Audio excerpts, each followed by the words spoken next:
Mark సువార్త 10వ అధ్యాయము 1 నుండి 12వ వచనం వరకు. The gospel according to mark chapter 10 versus 1 through 12. Mark సువార్త 10వ అధ్యాయము 1 నుండి 12వ వచనం వరకు మీ బైబిల్లో గమనించండి. ఆయన అక్కడి నుండి లేచి యూదయ ప్రాంతములకును యోర్దాను అద్దరికిని వచ్చెను. జనసమూహములు తిరిగి ఆయన యొద్దకు కూడి వచ్చిరి. ఆయన తన వాడుక చొప్పున వారికి మరలా బోధించుచుండెను. పరిసయ్యులు ఆయన యొద్దకు వచ్చి ఆయనను శోధించుటకై, పురుషుడు తన భార్యను విడనాడుట న్యాయమా అని ఆయనను అడిగిరి. అందుకైన మోషే మీకేమని ఆజ్ఞాపించనని వారిని అడిగాను. వారు పరిత్యాగ పత్రిక రాయించి ఆమెను విడనాడవలనని మోషే సెలవిచ్చెనని చెప్పగా, యేసు మీ హృదయ కాఠిన్యమును బట్టి అతడి ఆజ్ఞను మీకు రాసి ఇచ్చెను గాని, సృష్టి ఆది నుండి దేవుడు వారిని పురుషునిగాను స్త్రీనిగాను కలుగజేసెను. ఈ హేతువు చేత పురుషుడు తన తల్లిదండ్రులను విడిచిపెట్టి తన భార్యను హత్తుకొనును. వారిద్దరూ ఏక శరీరమై ఉందురు. కనుక వారిక ఇద్దరుగా నుండక ఏక శరీరముగా నొందురు. కాబట్టి దేవుడు జతపరిచిన వారిని మనుష్యుడు వేరుపరచకూడదని వారితో చెప్పాను. ఇంటికి వచ్చి శిష్యులు ఈ సంగతిని గూర్చి ఆయనను మరలా అడిగిరి. అందుకైన తన భార్యను విడనాడి మరి ఒకతను పెళ్లి చేసుకున్నవాడు తాను విడనాడిన ఆమె విషయమై వ్యభిచరించువాడగును. మరియు స్త్రీ తన పురుషుని విడనాడి మరి ఒకని పెళ్లి చేసుకున్న ఎడల ఆమె వ్యభిచరించునదగునని వారితో చెప్పెను.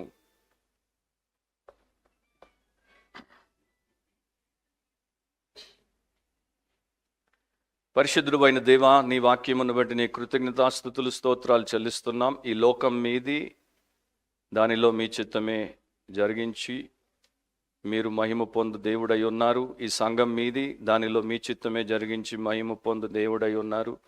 మీ చేత రక్షింపబడి మీ రక్తముతో కొనబడినటువంటి ప్రతి పరిశుద్ధ విశ్వాసి మీ సొంతము, మీ సొత్తు గనుక వారిలో మీ చిత్తమును జరిగించి మహిమ పొందగలరు. ఈ దినము ఈ వాక్య పరిచర్య ద్వారా మీకు మహిమ, వినువారికి మేలు, నిజమైనటువంటి దీవెన కలిగించమని యేసు పరిశుద్ధ నామమును అడిగి ప్రార్థిస్తున్నాం తండ్రి, ఆమేన్. కూర్చోండి. దేవుడి వాక్యమును భయముతో, భక్తితో వినండి. శ్రద్ధతో, ఆసక్తితో వినండి. మీ హృదయం తెరిచి, మీ బైబిల్ తెరిచి, మీ కన్నులు తెరిచి దేవుడి వాక్యాన్ని వినండి. మార్క్ సువార్త 10వ అధ్యాయంలో ఈరోజు మనము 12 వచనాలను క్లుప్తంగా వింటాము. అక్కడ ఏది ముఖ్యమో అక్కడ నేను కొంత ఎక్కువ సమయం గడుపుతాను. ఎక్కడ మరి నేను వేగంగా వెళ్ళాలో అక్కడ వేగంగా వెళ్తాను. మన టైటిల్ ఏంటంటే Jesus on the issue of marriage and divorce. Jesus on the issue of marriage and divorce. యేసు వివాహము మరియు విడాకులపై చేసిన బోధ. యేసు వివాహము మరియు విడాకులపై చేసిన బోధ. గత 500 సంవత్సరాలుగా ప్రపంచానికి, ముఖ్యంగా ప్రాటెస్టెంట్ క్రైస్తవ లోకానికి దేవుడు ఒక సేవకుని ద్వారా ఎక్స్పాజిటరీ ప్రీచింగ్ని అనుగ్రహించాడు. అంతకుముందు లేదు అని కాదు, కానీ దాని తర్వాత ప్రాటెస్టెంట్ రెఫర్మేషన్లో ఉల్రిక్ జ్వింగ్లీ అనేటువంటి ఒక స్విస్ దైవ సేవకుడు వచనం వెంబడి వచనమును బైబిల్లో ఉన్నటువంటి గ్రంథముల నుండి బోధించుట ప్రారంభించాడు. ఆ ప్రకారము సంఘాన్ని క్రమబద్ధముగా దేవుడి యొక్క సత్యంలోనికి నడిపించాడు. సో ఎప్పుడైతే ఒక సేవకుడు, ఒక సంఘ కాపరి దేవుడి వాక్యంలో ఉన్నటువంటి ఒక్కొక్క పుస్తకాన్ని వచనం వెంబడి వచనం బోధిస్తాడో అతడు దానిని మరి నియంత్రించే వ్యక్తిగా ఉండడు. ఎప్పుడు ఏది చెప్పాలి అన్నది అతని యొక్క ఆధీనంలో ఉండదు. ఆ యొక్క పరిచర్య అంతా కూడా, వాక్య పరిచర్య అంతా కూడా ప్రభు చేతుల్లో ఉంటుంది. అండ్ ప్రభు చిత్త ప్రకారము ఆయన ఇచ్చినటువంటి అంశములను ఆ వచనముల నుండి సందేశముగా ఆ పరిచారకుడు చెప్తాడు. మార్కు సువార్త మనం 10వ అధ్యాయంలోనికి వచ్చాం. ఈ పాటికి మనందరికీ తెలుసు, మార్కు సువార్తలో రాడికల్ డిసైపుల్షిప్ గురించి యేసు ప్రభు బోధిస్తున్నాడు. రాడికల్ అంటే గొప్ప, విపరీతమైన, తీక్షణమైన శిష్యరికం గురించి ఆయన బోధిస్తున్నాడు. సో ఈ 10వ అధ్యాయంలోనికి వచ్చినప్పుడు 10వ అధ్యాయం అంతా మీరు చూస్తే దాంట్లో ఉన్నటువంటి వివిధ భాగాల్లో ఈ రాడికల్ డిసైపుల్షిప్ యొక్క డిమాండ్స్ కనబడతాయి. అంటే విపరీతమైనటువంటి శిష్యరికంలో ఉన్నటువంటి కొన్ని ఆజ్ఞలు మనకు కనపడతాయి. మొదటి 12 వచనాల్లో వివాహము, విడాకుల గురించి అట్లాంటి ఆజ్ఞలు ఉంటాయి. 13 నుండి 16 వరకు పిల్లల విషయంలో అట్లాంటివి ఉంటాయి. 17 నుండి 31 వరకు ధనము లేక శిష్యుడుగా ఉండదలిచిన వాడు చెల్లించాల్సినటువంటి మూల్యం వెలకు సంబంధించింది ఉంటుంది. తర్వాత 35 నుండి 45 వరకు సేవకులుగా ఉండడానికి పిలువబడిన వారు నాయకత్వపు పదవుల కొరకు పెనుగులాడకూడదు, వారు దాన్ని విస్మరించి విడిచిపెట్టాలి అన్న దాని గురించి రాయబడి ఉంది. సో ఈ 12 వచనాల్లో 2 మూల విషయాలు మనకున్నాయి. ఆ రెండింటిని మనము చూద్దాము. రాసుకునేటువంటి వారు రాసుకోండి. మొదటిది the superficial view of marriage. The superficial view of marriage, వివాహానికి సంబంధించి ఉపరితల దృక్పథం లేక వివాహముపై ఉపరితల దృక్పథం. అంటే వివాహము అనేటువంటి వ్యవస్థ గురించి వారికి ఉన్నటువంటి పైన ఉన్న ఆలోచన, అభిప్రాయము, లేకపోతే వారి యొక్క అవగాహన. 1వ వచనాన్ని గమనిస్తే అది మొదటి 4 వచనాల్లో మనకు ఉంటుంది. సో 1 నుండి 4వ వచనం అని అక్కడ రాసుకోవచ్చు మీరు. మొదటి వచనంలో ఆయన అక్కడి నుండి లేచి యూదయ ప్రాంతములకును యోర్దాను అద్దరికిని వచ్చెను. జనసమూహములు తిరిగి ఆయన యొద్దకు కూడి వచ్చిరి. ఆయన తన వాడుక చొప్పున వారికి మరలా బోధించుచుండెను. ఆయన అక్కడ నుండి లేచి అని రాయబడి ఉంది. సో ఆయన ఎక్కడి నుండి లేచాడు? బహుశా ఆయన మరి గలిలయ అనేటువంటి ఆ ప్రాంతంలో ఉన్నటువంటి కపెర్నహూము అనేటువంటి స్థలము నుండి లేచి అక్కడి నుండి బయలుదేరి ఆయన యెరూషలేం వైపునకు తన ప్రయాణాన్ని ప్రారంభించాడు. ఎందుకంటే ఇక యేసు ప్రభు చివరి సమయంలోనికి వచ్చేస్తున్నాడు. యెరూషలేములోనికి ఆయన వస్తాడు, తీర్పు తీర్చబడతాడు, సిలువ వేయబడతాడు. అలాంటి గంభీరమైనటువంటి సమయం. సో ఆయన అక్కడి నుండి బయలుదేరాడు. నా పాలస్తీనా అటువంటి దేశము 3 భాగాలుగా విభజించబడింది. గలిలయ అనేది నార్త్లో ఉత్తరంలో ఉంటుంది, సమరియా సెంట్రల్ మధ్యలో ఉంటుంది, యూదయ సౌత్లో కింద దక్షిణంలో ఉంటుంది. సో యేసు ప్రభు ఉత్తరాన ఇక్కడ గలిలయలో మొదలు పెట్టాడు, కానీ సమరయ గుండా రాలేదు. ఆయన సమరయ పక్కన ఉన్నటువంటి పెరయ అనేటువంటి ఇంకొక ప్రాంతం నుండి మరి యూదయలోనికి ఆయన వచ్చాడు. మార్కు సువార్తికుడు రాసినటువంటి ఆ యొక్క విషయము కొంతమందికి ఇబ్బందికరంగా ఉంది కనుక దాని మీద వారు వేరు అభిప్రాయాలు వెళ్ళబుచ్చారు. కానీ సింపుల్గా చెప్తున్నాను. సింపుల్గా ఏంటంటే ఆయన ఇట్లా స్ట్రైట్గా రాకుండా పక్క నుండి వచ్చాడు. పెరయ అనేది హేరోదు యొక్క పరిపాలనా స్థలం. ఏ హేరోదైతే బాప్తిస్మం ఇచ్చి యోహాను తల తెగ్గొట్టించాడో అతని యొక్క రాజ్య పరిపాలనా స్థలం. దాని గుండా యేసు ప్రభు మరి యొక్క యూదయాకు వచ్చాడు. అక్కడికి రాగానే ఎప్పట్లాగానే మరి జన సమూహములు ఆయన యొద్దకు కూడి వచ్చారు. సో ఎప్పుడెప్పుడు యేసుప్రభు దగ్గరికి జన సమూహాలు వస్తారో ఆయన తన వాడుక చొప్పున ఆయనకున్నటువంటి గొప్ప అలవాటు, ఆత్మ సంబంధమైన అలవాటు అనండి, పరిశుద్ధమైన అలవాటు అనండి, దైవికమైన అలవాటు అనండి. ఆ అలవాటు ఏంటంటే దేవుడికి దూరస్తుడిగా ఉన్నటువంటి మానవుడికి దేవుడిని పరిచయము చేయుట, దేవుడి సత్యమును ప్రకటించుట, దేవుడి విషయములను బోధించుట. అండ్ ఆయన అట్లా బోధ చేసినప్పుడు జన సమూహాల్లో పురుషులు ఉన్నారు, స్త్రీలు ఉన్నారు, వృద్ధులు ఉన్నారు, మధ్య వయస్కులు ఉన్నారు, చిన్న పిల్లలు ఉన్నారు, రొమ్మున ఆనుకున్నటువంటి పాలు తాగేటువంటి పసికందులు ఉన్నారు. ఆయన ఏ భేదము లేకుండా అందరికీ ఈ బోధ చేశాడు. సో దేవుడి వాక్యము అందరికీ అవసరము. దేవుడి పోలికలో సృష్టించబడినటువంటి ప్రతి మనిషికి దేవుడి వాక్య సత్య బోధ అవసరము కనుక ప్రభు ద్వారా దాన్ని మనము గమనించవచ్చు. ఒక దైవ సేవకుడు సంఘానికి కాపరిగా ఉన్నటువంటి వ్యక్తి కూడా ప్రధానంగా తన జీవితాన్ని దేనికి సమర్పిస్తాడంటే దేవుడి వాక్యమును పఠించుట, దానిని గ్రహించుట, దానిని బోధించుట, దాని ప్రకారము తన సంఘమును సిద్ధపరచుట. అది యేసు ప్రభు సంఘానికి శిరస్సుగా ఉన్నాడు. ఆయన దగ్గర మనం నేర్చుకోవచ్చు. అండ్ ఆ ప్రకారమే ఇక్కడ యేసుక్రీస్తు ప్రభు చేస్తున్నాడు. సో అది సందర్భం, అది నేపథ్యం. సో ఆయన జన సమూహాల మధ్యలో వాక్యమును చెప్తున్నాడు. ఆ సమయంలో ఏం జరిగింది? 2వ వచనంలో పరిసయ్యులు ఆయన యొద్దకు వచ్చి ఆయనను శోధించుటకై పురుషుడు తన భార్యను విడనాడుట న్యాయమా అని ఆయనను అడిగిరి. సో పరిసయ్యులు మనకి తెలుసు, ఆయన్ని విమర్శించేటువంటి వారు, ఆయనకి వ్యతిరేకులు, ఆయనకి విరోధులు. వారి యొక్క ఆలోచన ఒకటి, ఆయన ఆలోచన ఒకటి, వారి ఆచరణ ఒకటి, ఆయన ఆచరణ ఒకటి. వారు దేవుడికి దూరస్తులు, ఆయన దేవుని కుమారుడు. సో ఆయన్ని శోధించడానికి వచ్చారు అని రాయబడి ఉంది. ఎప్పుడు కూడా వారు ఆయన దగ్గరికి ఎందుకు వస్తారంటే ఆయన్ని శోధించడానికి, ఆయన్ని పరీక్షించడానికి, ఆయన్ని ఇరుకున పెట్టడానికి వారు అలాంటి ఒక అంటే చెడు ఉద్దేశంతో వస్తారు. ఈసారి కూడా అట్లాగే ఆయన దగ్గరికి చెడు ఉద్దేశంతో వచ్చారు. వారి మధ్యలో అంటే యూదుల మధ్యలో పరిసయ్యుల మధ్యలో, రాబైల మధ్యలో కొంతకాలముగా, కొన్ని సంవత్సరాలుగా ఉన్నటువంటి ఒక ఆచారం ఏంటంటే పురుషుడు స్త్రీని విడనాడుట. అ మ్యాన్ డివోర్సింగ్ హిస్ వైఫ్, ఒక మగవాడు తన భార్యకు విడాకులిచ్చుట, అది వారికి సామాన్యమైనటువంటి విషయమే.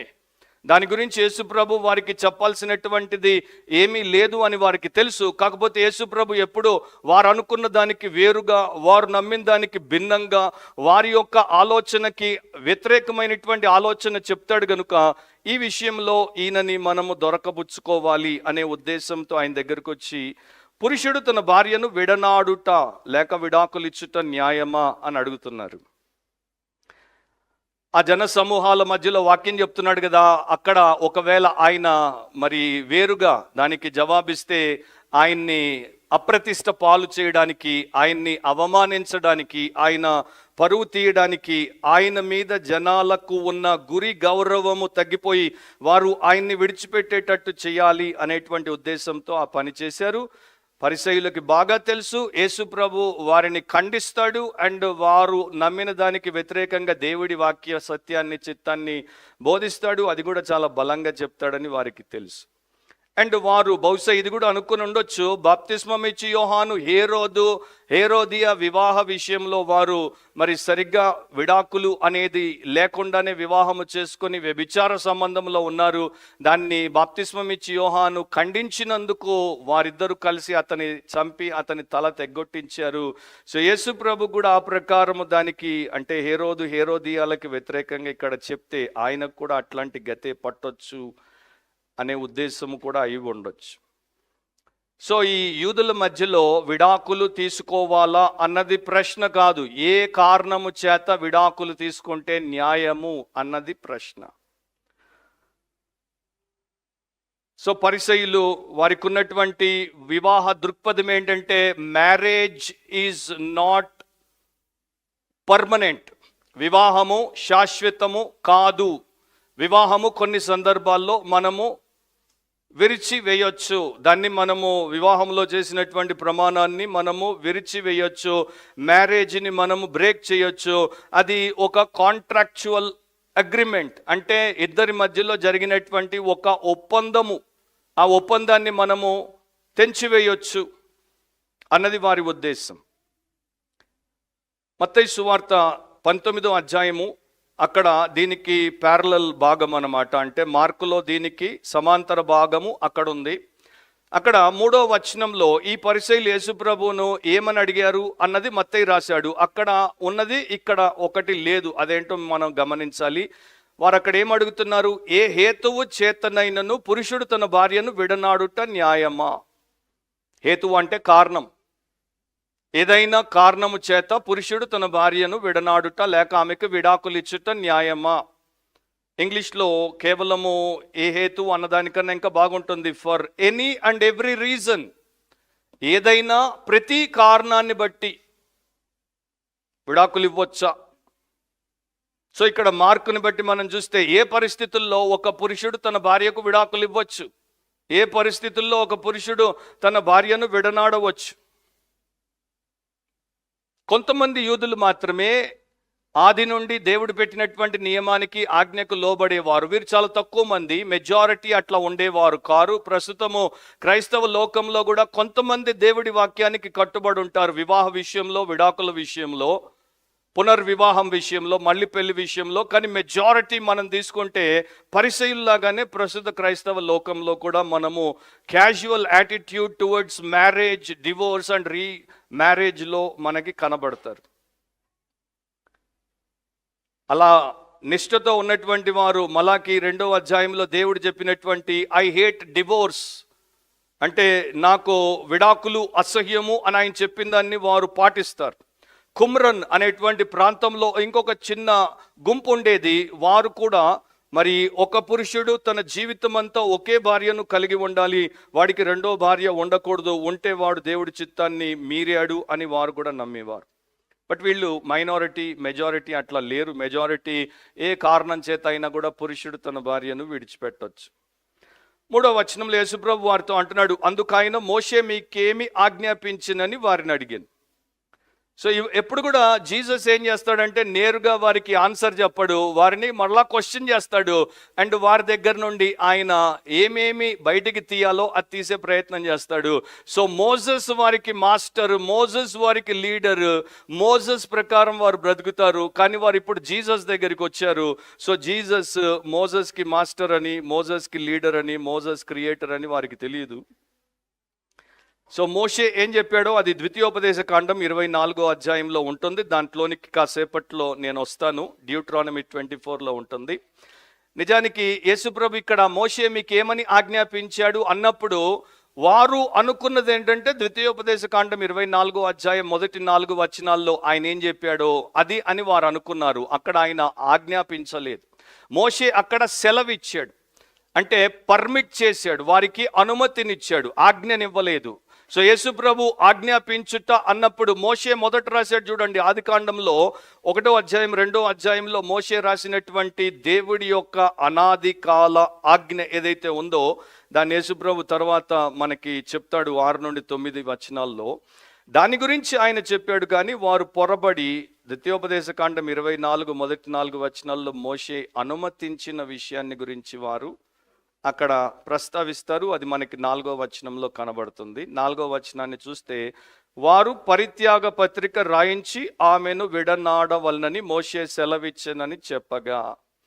సో ఎవరైనా పురుషుడు, ముఖ్యంగా యూదుడు, తన భార్యకు విడాకులు ఇవ్వాలనుకుంటే అతడు ఒక పరిత్యాగ పత్రిక, ఒక సర్టిఫికేట్ ఆఫ్ డివోర్స్ లేకపోతే బిల్ ఆఫ్ డివోర్స్, ఒక కాగితం మీద ఈమె ఇక నుండి నా భార్యగా ఉండబోదు, ఈమెకు ఈ దినాన్న, ఈ సంవత్సరాన, ఈ స్థలాన, ఈమె భర్తనైన నేను, నా తండ్రి పేరు పలానా, ఈమె నా భార్య, ఈమె పేరు ఇది, ఈమె తండ్రి పేరు పలానా, ఈ ప్రాంతానికి చెందినది, ఇక నుండి నా భార్యగా ఉండకుండా విడాకులు ఇస్తున్నాను, ఈమె మరి బయటికి పోతోంది బంధము నుండి, ఈమె మరొకరిని పెళ్లి చేసుకోవడానికి ఈమెకి నేను అనుమతినిస్తున్నాను అన్నట్టు బిల్ ఆఫ్ డివోర్స్ రాసిస్తాడనమాట.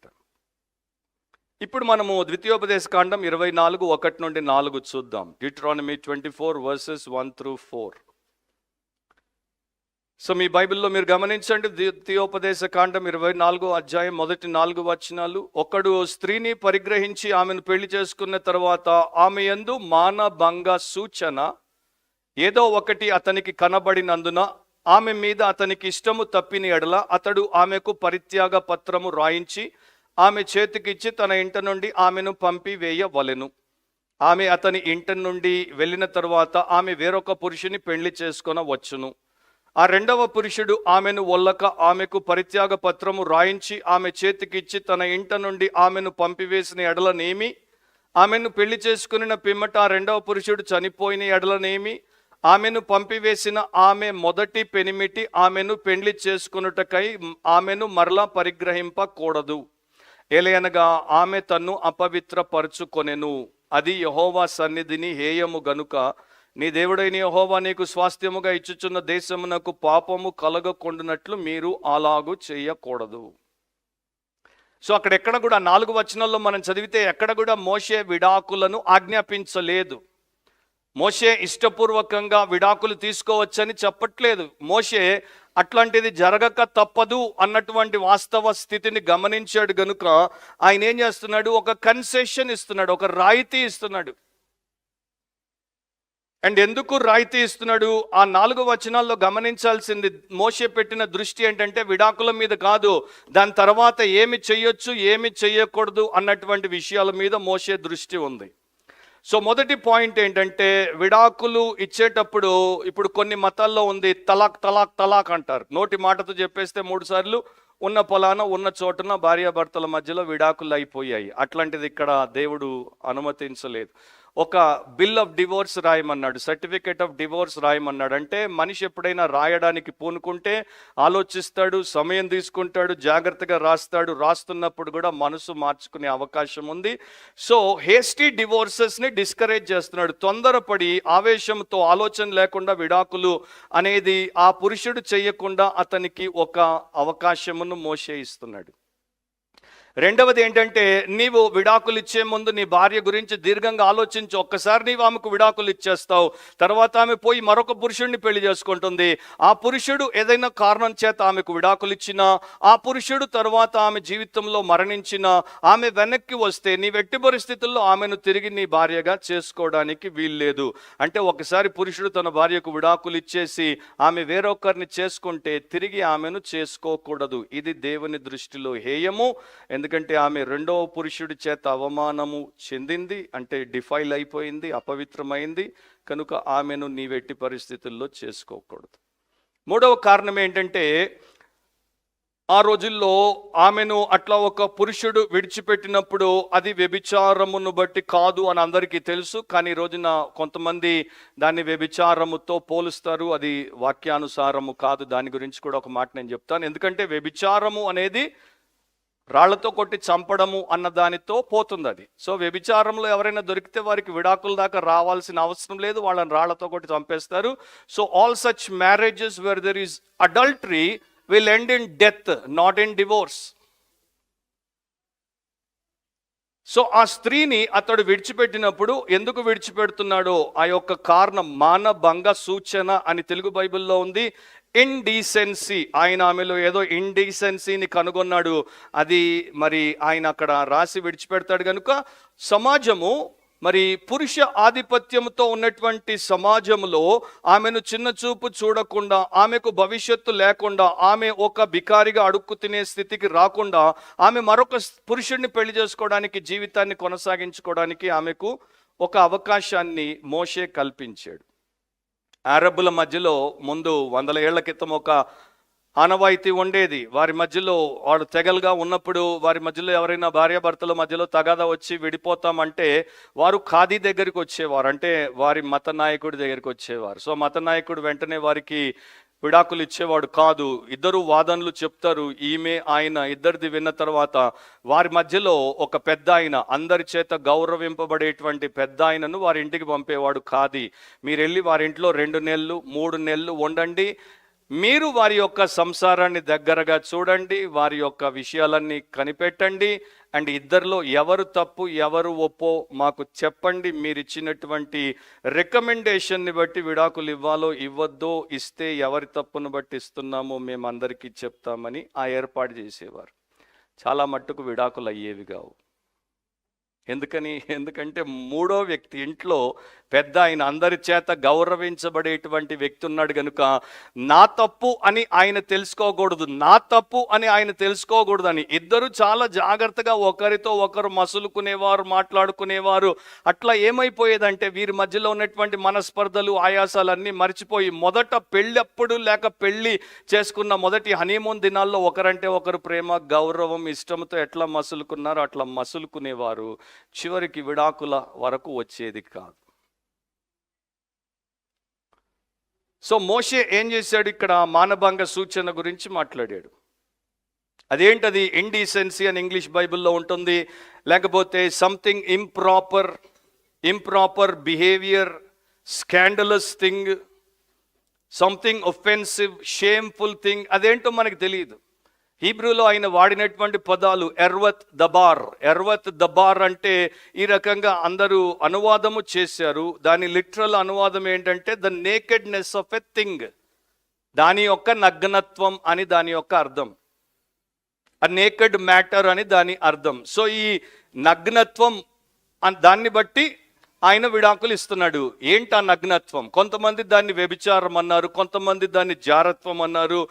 కానీ మనం వాక్యం ప్రకారం పోతే మాత్రం అది వ్యభిచారము కాదు. వ్యభిచారానికి నేను చెప్పినట్లు విడాకులు కాదు, మరణం దానికి దండన. కాజ్ ఆఫ్ షేమ్ అంటే ఆ పురుషుడికి అవమానమును తెచ్చేటువంటి పని చేసింది. ఏంటా పని? దాని గురించే 1000 సంవత్సరాలుగా అందరూ ఇంకా తలలు బాదుకుంటున్నారు. ఎందుకంటే అక్కడ మోషే అదేంటో చెప్పలేదు. కానీ కొంతమంది పురాతనమైనటువంటి భక్తులు దాని గురించి చెప్పారు. ఒక ఆయన మరి చెప్పినటువంటి విషయాన్ని ఎక్కువ మంది తీసుకుంటారు, లేకపోతే అది అయి ఉండాలి, దగ్గరగా అదే కనబడుతుంది అని అంటారు. అదేంటంటే ఆ స్త్రీ తన నగ్నత్వాన్ని ఎక్స్పోజ్ చేసింది, తన నగ్నత్వాన్ని ఆమె జననేంద్రియములను చూపించింది. అది ఆ పురుషుడికి అసహ్యముగా అనిపించింది. మరి ఏ సందర్భంలో ఏ సమయం అవన్నీ మనకి తెలియదు. This is one aspect. కనుక అడల్టరీ కాదు అది, ఇది. దాన్ని బట్టి ఆయన ఆమెను అసహించుకున్నాడు, ఆమెను ఆయన విడనాడదలుచుకున్నాడు, కనుక ఆమెను విడిచిపెట్టేశాడు. అండ్ యూద మతంలో ఉన్నటువంటి ఇంకొక అరాచక వాదం ఏంటంటే పురుషుడు మాత్రమే విడాకులు ఇవ్వగలడు, స్త్రీకి ఆ హక్కు లేదు. A Jewish man can divorce his wife. A Jewish woman can never divorce her husband. కొంతమంది ధనికులు, హోదాలో ఉన్నటువంటి వారు కొన్ని సందర్భాల్లో స్త్రీలు కూడా చేశారని చరిత్రకారుడు జోసిఫస్ చెప్తాడు, కానీ అది రేర్ అన్నమాట. సో ఇక్కడ పురుషుడికి ఆధిపత్యం ఉంది.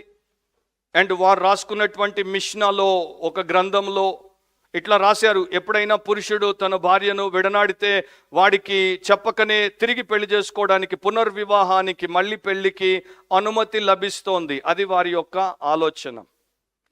సో ఈ మోషే రాసినటువంటి దీని గురించి, ఈ ఇండీసెన్సీ, మానభంగ సూచన, దాని మీద యూదుల మధ్యలో రాబైలు 3 స్కూల్స్ తయారు చేశారు. అంటే 3 ఆలోచన విధానాలు, 3 క్రమాలు వారు తయారు చేశారు. మొదటిది రాబై షమ్మాయి. ఆయన చాలా స్ట్రిక్ట్గా, కఠినంగా ఉంటాడు. ఆయన అన్నాడు, అది వ్యభిచారము, కనుక వ్యభిచారమును తప్పితే ఒక పురుషుడు తన భార్యను విడనాడకూడదు. సో వారు వ్యభిచార కారణాన్ని బట్టే విడాకులను అనుమతిస్తారు, వారి దగ్గర ఉన్నటువంటి ప్రజలకి, లేకపోతే ఇవ్వరు. రాబై హిల్లెల్ అనేటువంటి ఇంకొక లిబరల్ స్కాలర్ అనమాట, ఉదారవాది. అంటే ఖచ్చితంగా స్ట్రిక్ట్గా ఉండడు, లూజ్గా ఉంటాడు. ఈయనేమి చెప్పాడు, అది ఏదైనా కావచ్చు, మోషే అట్లా చెప్పాడంటే అది ఏదైనా కావచ్చు. భార్య తన భర్తకు చేసేటువంటి భోజనాన్ని మార్చినా, లేకపోతే ఆమె తల వెంట్రుకలు విరబోసుకొని బయటకు వచ్చినా, లేకపోతే ఆమె వీధిలో పురుషులు చూసేటట్టు వస్త్రాన్ని పైకెత్తుకొని చుట్టూ తిరిగి డ్యాన్స్ ఆడి ఆమె మడిమలు వారికి చూపించినా, లేకపోతే భర్త పర్మిషన్ లేకుండా ఆమె ఇతర పురుషులతో మాట్లాడినా, లేకపోతే భర్త తల్లి ఆమె అత్తతో అగౌరవంగా ప్రవర్తించినా, లేకపోతే పక్కింటోళ్ళు వినేంత పెద్ద శబ్దములో ఆమె భర్తతో మాట్లాడినా, ఇంకేదైనా కారణము చేత హిల్లెల్ అనేటువంటి రాబై విడాకులు ఇవ్వచ్చు అన్నాడు. ఇంకొక రాబై ఉన్నాడు, అకీబా. ఆయన అన్నాడు, అట్లా కాదు, పురుషుడు బయటకు వచ్చినప్పుడు తన భార్య ఇంట్లో ఉంది, ఆయనకి ఇంకొక అందమైనటువంటి స్త్రీ కనపడింది, అందమైన స్త్రీ తన భార్య కన్నా అందంగా ఉంది కనుక ఇంట్లో ఉన్న ఆమెకు విడాకులు ఇచ్చి అందమైన దాన్ని చేసుకోవచ్చు అన్నాడు. రాబాయిలాగే ఉంటారు పాస్టర్లు కూడా. ఇంకొక రాబాయ్ అన్నాడు, చెడ్డ భార్య, ఏ రకంగా చెడో నాకు తెలియదు, బ్యాడ్ వైఫ్ అన్నాడు. చెడ్డ భార్య కుష్టు వంటిది, ఆ కుష్టును విడాకుల ద్వారా విడిపించుకొని స్వస్థత పొందుట మంచిది. మలాకి 2:16 దేవుడు ఏం చెప్పాడు, భార్యను పరిత్యజించుట అంటే భార్యను విడనాడుట లేక విడాకులిచ్చుట నాకు అసహ్యమైన క్రియ అని ఇశ్రాయేలీయుల దేవుడైన యెహోవా సెలవిచ్చుచున్నాడు. సో యూదుల్లో ఒక వర్గం వారు ఇట్లాగే దేవుడి వాక్యముతో ఆటలాడేవారు, రాజీ పడేవారు, వక్రీకరించేటువంటి వారు. వారి మధ్యలో పాత నిబంధన హీబ్రూ ప్రవక్తల గ్రంథాలను వారు అరమైక్ భాషలోనికి అనువదించారు. దాన్ని టార్గమ్ జానతన్ అంటారు. దాంట్లో వారు ఈ యొక్క వచనాన్ని మలాకి 2:16 ఎట్లా మార్చేశారంటే, if you hate her divorce her. నీవు ఆమెను అసహించుకుంటే ఆమెకు విడాకులు ఇవ్వు. దేవుడు అంటున్నాడు నాకు అది అసహ్యము అని విడాకులను. కానీ వీరు దాన్ని ఎట్లా మార్చేశారంటే, వాక్య వక్రీకరణ చేశారంటే, పురుషుడితో చెప్తున్నారు నీవు ఆమెను అసహించుకుంటే ఆమెకు విడాకులు ఇవ్వచ్చు. ప్రపంచ ప్రముఖ క్రైస్తవ రీసెర్చర్ జార్జ్ బార్నా అమెరికా దేశంలో కొన్ని వేల మంది మీద ఆయన విడాకులు ఎందుకు తీసుకుంటున్నారు అన్న దాని మీద ఒక సర్వే చేశాడు. సో ఆయన చెప్పిన దాని ప్రకారం, ఇది కొన్ని సంవత్సరాల క్రితం జరిగిన సర్వే, లేటెస్ట్ది కాదు, బట్ లేటెస్ట్ దీనికన్నా దారుణంగా ఉంది. క్రైస్తవేతరుల కన్నా 3% ఎక్కువ పర్సంటేజ్ విడాకులు తీసుకుంటున్నారు. అన్యులు 24% విడాకులు తీసుకుంటే క్రైస్తవులు 27% విడాకులు తీసుకుంటున్నారు.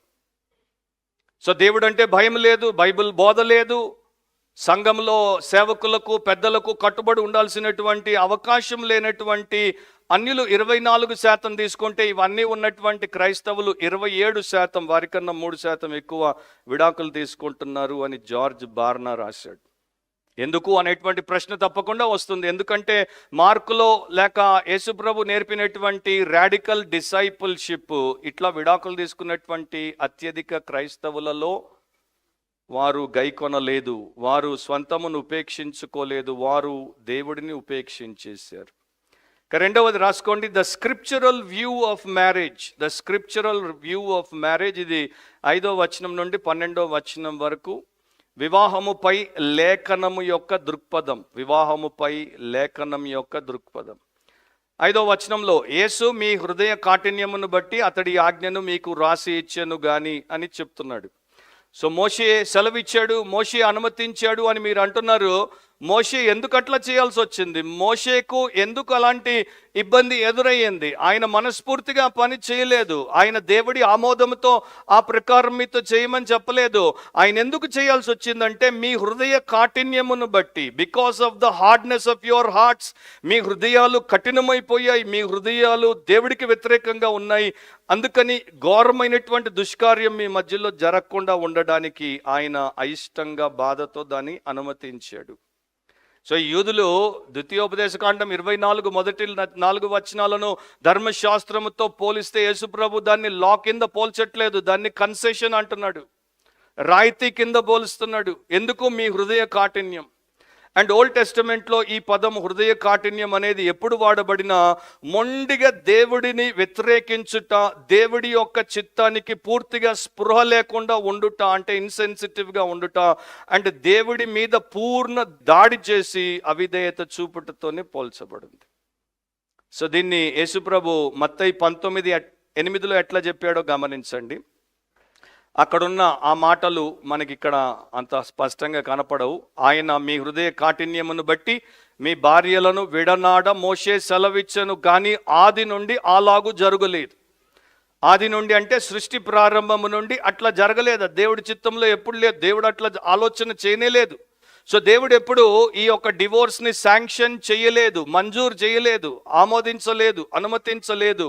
ఎందుకంటే విడాకులు, స్త్రీ తన పురుషుడు తన స్త్రీని విడనాడుట ఎప్పుడు మంచిది కాదు, ఎప్పుడు సరైనది కాదు, ఎప్పుడు క్షేమం కాదు. కాకపోతే మనిషి పతనావస్థలో ఉన్నాడు, పాపంలో పడ్డాడు, తిరుగుబాటుదారుడు అయ్యాడు కనుక వాడికి అది అనుమతించాల్సి వస్తోంది.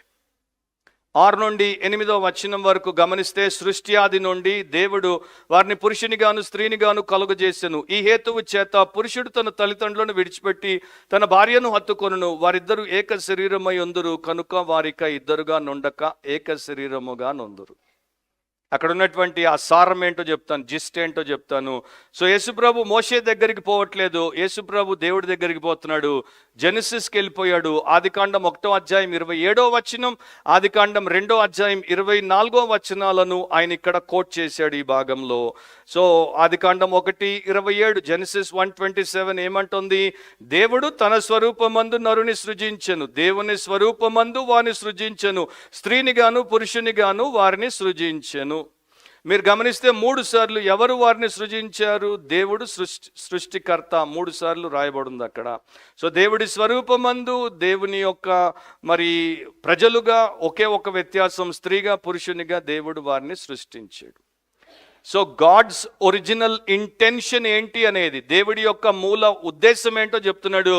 మోషే పర్మిషన్తో మనకి అంత పని లేదు అన్నట్టు ప్రభు చెప్తున్నాడు. 2వది 24లో, ఆదికాండం 2:24, జెనసిస్ 2:24లో, కాబట్టి పురుషుడు తన తండ్రిని తన తల్లిని విడిచి తన భార్యను హత్తుకొనును, వారు ఏక శరీరమై ఉందురు. సో మొదటి నుండి సృష్టి ఆది నుండి అంటే మనిషి పాపములో పడక ముందు నుండి, pre fallen state of human beings. ఆదాము అవ్వలు ఇంకా దేవుడికి ఆజ్ఞను అతిక్రమించి పాపం చేయలేదు, వారు ఇంకా పరిపూర్ణంగా ఉన్నారు, వారు దేవుడితో పరిశుద్ధ సహవాసంలో ఉన్నారు. అప్పటి నుండి దేవుడు పెట్టింది ఏంటి? వివాహం అనేది ఒక స్త్రీకి ఒక పురుషుడికి మధ్యలోనే, heterosexual, male male, female female, male animal female animal, అవన్నీ కూడా పర్వర్షన్ అన్నమాట. అంటే ఒక పురుషుడు ఇంకో పురుషుడిని, ఒక స్త్రీ ఇంకొక స్త్రీని, ఒక పురుషుడు ఒక జంతువుని, ఒక స్త్రీ ఒక జంతువుని పెళ్ళిళ్ళు చేసుకోవడం, అది వాక్యానికి వ్యతిరేకం, దేవుడి ఎదుట హేయ కృత్యం. రెండవది, వారు జీవిత కాలము దానిలో బంధించబడి ఉంటారు, లైఫ్ లాంగ్ మొనోగమీ. అంటే ఒక పురుషుడు ఒక స్త్రీని పెళ్లి చేసుకుంటాడు, ఒక స్త్రీ ఒక పురుషుడిని పెళ్లి చేసుకుంటుంది. సో భార్యాభర్తలు ఒక పురుషుడు ఒక స్త్రీ వివాహ బంధంలో జీవిత కాలం ఉండాలి. అది దేవుని యొక్క శ్రేష్టమైన సంపూర్ణమైన ఏర్పాటు.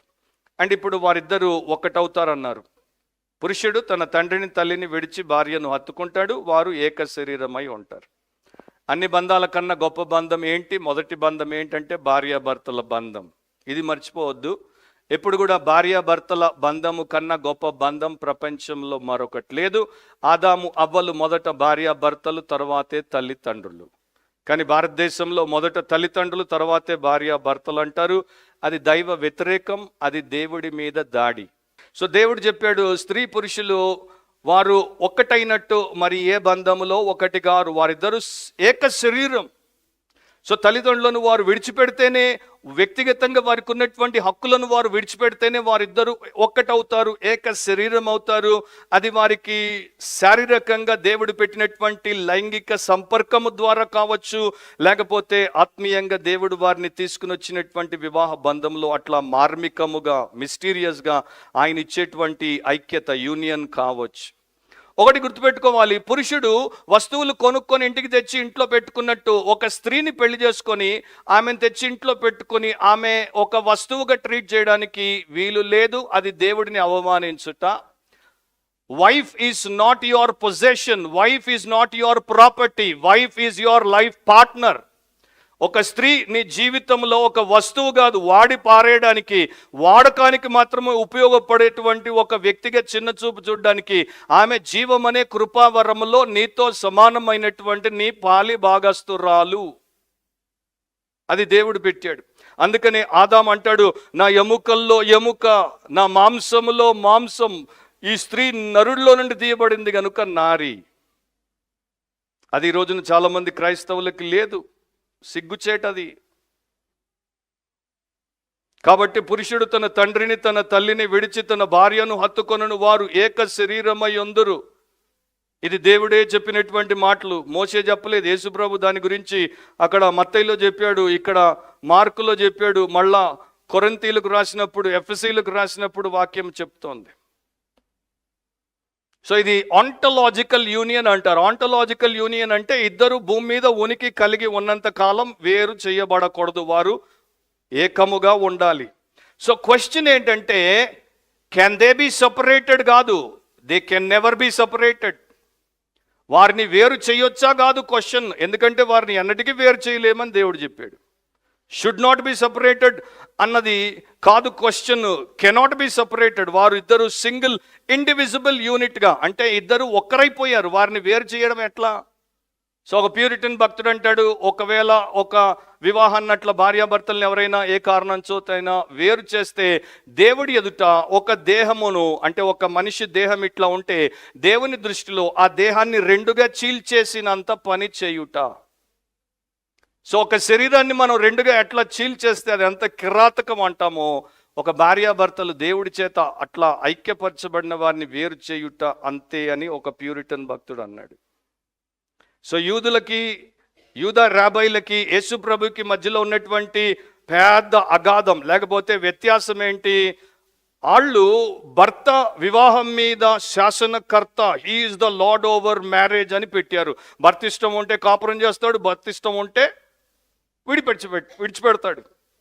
యేసుప్రభు ఏం చేశాడు? వివాహం అన్నది దేవుడి యొక్క ఆధీనంలో ఉన్నది, దేవుని అధికారం కింద ఉన్నది. వివాహం మీద శాసనకర్త దేవాది దేవుడు మాత్రమే. కాకపోతే దేవుడున్నాడు, భార్యాభర్తలు ఇద్దరు సమానమైన పాత్రదారులు, పైన పూర్ణ అధికారం దేవుడిది అని యేసుప్రభు మార్చేశాడు. అది మన ప్రభువులో ఉన్నటువంటి గొప్పతనం. అందుకని 9వ వచనంలో అంటాడు, కాబట్టి దేవుడు జతపరిచిన వారిని మనుష్యుడు వేరుపరచకూడదని వారితో చెప్పింది. సో ప్రభు ఏం చెప్తున్నాడు? దేవుడు జతపరిచిన వారిని మనుష్యుడు వేరుపరచకూడదు. ఈ మనుష్యుడు ఆ భర్తే అవి ఉండొచ్చు, లేకపోతే మరొక మనుష్యుడు అయి ఉండొచ్చు, రాబై అయి ఉండొచ్చు, ఎవరైనా కానీ వారిని వేరు చేయకూడదు. ఇక్కడ తెలుగులో వేరు పరచ అని ఉంది, ఇంగ్లీష్లో కూడా సెపరేట్ అనే పదం వాడతారు. డివోర్స్కి సెపరేట్, వేరు చేయడం, వేరు పడ్డారు అని అంటాము. సో వారిని దేవుడు ఏక శరీరముగా చేశారు, ఒక్కరుగా చేశారు, ఐక్యపరిచాడు. సో దేవుడు అట్లా వారిని ఒకటిగా కలిపేసినప్పుడు మనం వేరు చేయడం అంటే ఏంటది? దేవుడి చిత్తానికి, దేవుడి ఉద్దేశానికి, దేవుడి యొక్క పరిశుద్ధ వివాహ వ్యవస్థకి వ్యతిరేకమే కదా. సో మరి అట్లాంటప్పుడు వేరవ్వకుండా వివాహ సంబంధాల్లో చాలా సమస్యలు ఉన్నప్పుడు ఏం చేయాలో యేసుప్రభు చెప్పాడు. రాడికల్ డిసైపుల్షిప్లో self sacrifice is the best antidote to all divorce. స్వంతమును నీవు ఉపేక్షించుకుంటే, స్వంతమును త్యాగం చేస్తే విడాకులు అనేది నీ జీవితంలో ఉండదు. రేడియో బైబిల్ క్లాస్, ఒకప్పుడు ప్రపంచమంతటా వినబడినటువంటి రేడియో బైబిల్ క్లాస్ ఈ రోజున విశ్వవాణి లాంటి దానికన్నా ప్రపంచ స్థాయి radio Bible class Richard W DeHaan అనేటువంటి ఆయన లక్షల కోట్ల మందికి వాక్యం చెప్పేవాడు రెగ్యులర్గా రేడియోలో. ఆయన ఒక స్టాంచ్ ఫండమెంటలిస్ట్, అంటే ఒక మూల సిద్ధాంతవాది, ప్రాథమికవాది, అంటే ఇదే ఇక ఇంకోటి లేదు అని బల్లగుద్ది చెప్పే వ్యక్తి. ఆయన కూడా దీని గురించి ఏమన్నాడంటే, ఈ విషయంలో వివాహము, విడాకులు, పునర్వివాహము అనేటువంటి గంభీరమైన విషయంలో ఈజీగా మనము జవాబులు చెప్పలేము, ఈజీగా సమస్యను పరిష్కరించలేము. ఇది ఎప్పటికి కూడా ఒక జటిలమైన, కఠినమైనటువంటి అంశముగానే ఉంటుంది. అంత పెద్ద మనిషి చెప్పినప్పుడు నేనేం చెప్పగలను? సో పరిసయ్యులు మోషే మాకు విడాకులకు పర్మిషన్ ఇచ్చాడు అంటున్నారు. యేసు అంటున్నాడు దేవుడు దాన్ని ప్రొహిబిట్ చేశాడు. సో దేవుడి యొక్క ప్రొహిబిషన్ గొప్పదా, మోషే పర్మిషన్ గొప్పదా? దేవుడి నిషేధం గొప్పదా, లేకపోతే మోషే ఇచ్చినటువంటి అనుమతి గొప్పదా? శిష్యులకి అర్థం కాలేదు సబ్జెక్ట్ ఏంటో. అందుకని 10వ వచనంలో ఇంటికి వచ్చి శిష్యులు ఈ సంగతిని గురించి ఆయనను మరలా అడిగిరి. ఎందుకంటే శిష్యుల మనస్తత్వం యేసు మనస్తత్వం లాగా లేదు. శిష్యుల మనస్తత్వం కూడా పరిసయ్యుల మనస్తత్వం లాగానే ఉంది. వారికి కూడా ఒక పురుషుడు ఏదైనా కారణం చేత తన భార్యను విడనాడవచ్చును అనేటువంటి క్యాజువల్ యాటిట్యూడే ఉంది.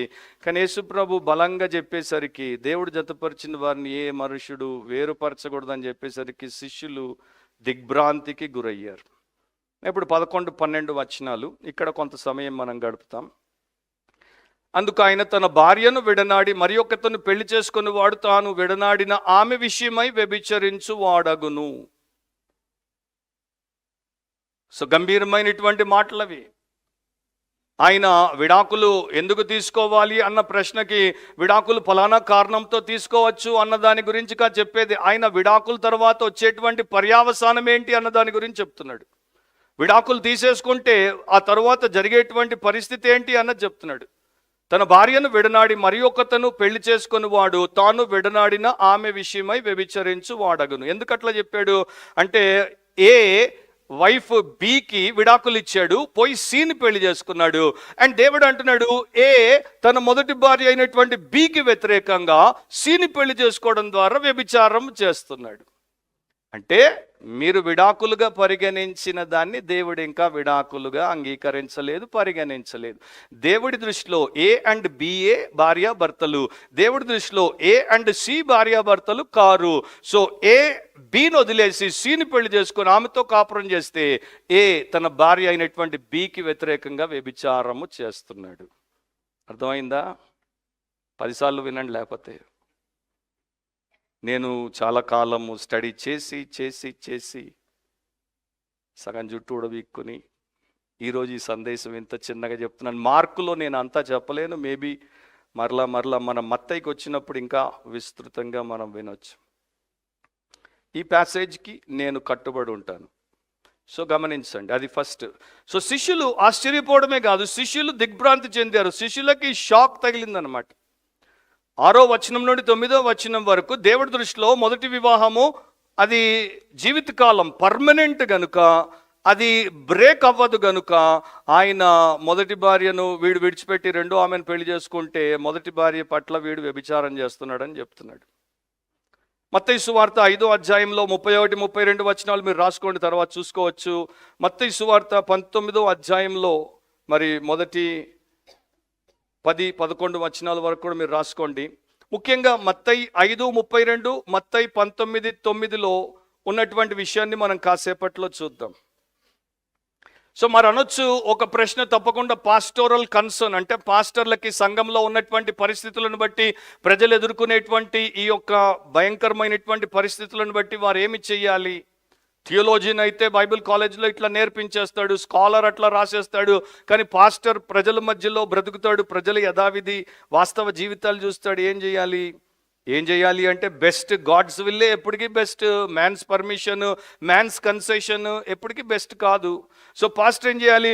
ఒకవేళ అవతల వ్యక్తి విడాకులు తీసుకొని అన్యాయంగా ఈ వ్యక్తికి వెళ్ళిపోతే ఈ వ్యక్తి సింగిల్గా ఉండడం, మళ్ళా పెళ్లి చేసుకోకుండా ఉండడం ఒకటి. రెండవది, ఒకవేళ ఆ వ్యక్తి అవిశ్వాసి అయి ఈ వ్యక్తి విశ్వాసి అయి విశ్వాసిని వదిలి వెళ్ళిపోతే అతడు మారు మనసు, ఆమె మారు మనసు పొంది తిరిగి వస్తే మళ్ళా వీళ్ళే కలిసి కొనసాగడానికి వేచి ఉండడం. దాని గురించి మళ్ళీ నేను చివరిలో చెప్తాను. కానీ యేసుప్రభు ఇక్కడ మార్కు సువార్తలో మాత్రం చూస్తే మనము ఆయన ప్రత్యేకంగా విడాకుల గురించి, మళ్ళీ పెళ్లి గురించి ఆయన ఫోకస్ చేసి ఎంఫసైజ్ చేసి చెప్పట్లేదు. ఆయన దేవుడు జతపరిచిన వారిని మనుష్యుడు వేరు చేయకూడదు, వేరు చేస్తే వచ్చే దుష్పరిణామాలు ఏంటి అన్న దాని మీద దృష్టి పెడుతున్నాడు. అది మనం గమనించాలి. 12వ వచనం, మరియు స్త్రీ తన పురుషుని విడనాడి మరి ఒకని పెళ్లి చేసుకుని ఎడల ఆమె వ్యభిచరించునదగునని వారితో చెప్పాను. ఇది కూడా శిష్యులకి వింతే. ఇప్పుడు స్త్రీకి కూడా సమానమైనటువంటి హక్కు ఇచ్చేసాడు. పురుషుడే కాదు, స్త్రీ కూడా విడాకులు ఇచ్చేయచ్చు. అంతవరకు వారి సమాజంలో పురుషుడే ఇస్తాడు, స్త్రీ ఇవ్వలేదు. స్త్రీ మొదట తండ్రి కింద ఉంటుంది, తర్వాత భర్త కింద ఉంటుంది, తర్వాత భర్త చనిపోయిన తర్వాత కుమారుడు ఉంటే కుమారుడి కింద ఉంటుంది. స్త్రీకి స్వాతంత్రం లేదు, స్త్రీ స్వంతగా ఏమీ నిర్ణయాలు చేసుకోకూడదు. అది వారి యొక్క సమాజం. కానీ యేసుప్రభు వచ్చి దాన్ని చిన్న భిన్నం చేశాడు. లేదు, పురుషుడికి ఎంత అధికారం ఉందో స్త్రీకి అంతే అధికారం ఉంది. ఇతడు విడాకులు ఇస్తానంటే ఈమె కూడా విడాకులు ఇవ్వచ్చు అని చెప్పాడు.